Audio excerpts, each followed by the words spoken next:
Sementara itu pemirsa, Polres Lubuk Linggau akan melakukan vaksinasi door-to-door. Kegiatan itu dilakukan untuk mempercepat tercapainya target herd immunity di kota Lubuk Linggau.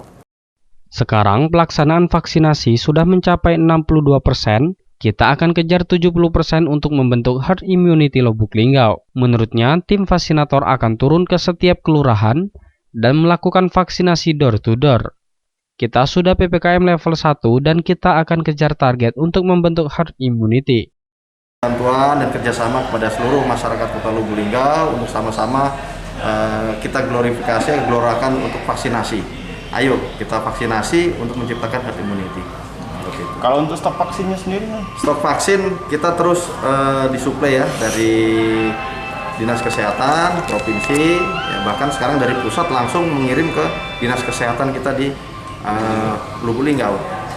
Sementara itu, Wali Kota Lubuk Linggau Haji SN Pranaputra Sohe, ia mengatakan bahwa meski sekarang Lubuk Linggau telah kembali ke zona hijau, namun masyarakat tetap harus waspada terhadap ancaman penyebaran COVID-19.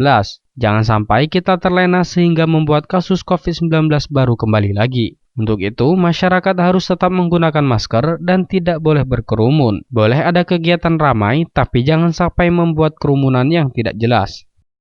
Tapi kita tetap waspada dan tidak lengah. Kewaspadaan kita tetap kita lakukan dengan kita terus melakukan vaksinasi. Supaya vaksinasi ya, baik itu yang dilakukan oleh Polres, TNI, kemudian juga Lidinkes ini tetap jalan ya. Dan juga kita sudah mempersiapkan, insya Allah dalam minggu ini sudah selesai. Ini rumah sakit khusus COVID. Jadi ini juga kita siapkan, laboratorium juga berkaitan PCR juga punya daerah juga sudah kita siapkan. Jadi itulah hal-hal yang mengatakan bahwa kita tidak lengah. Rajab Slampadi TV melaporkan.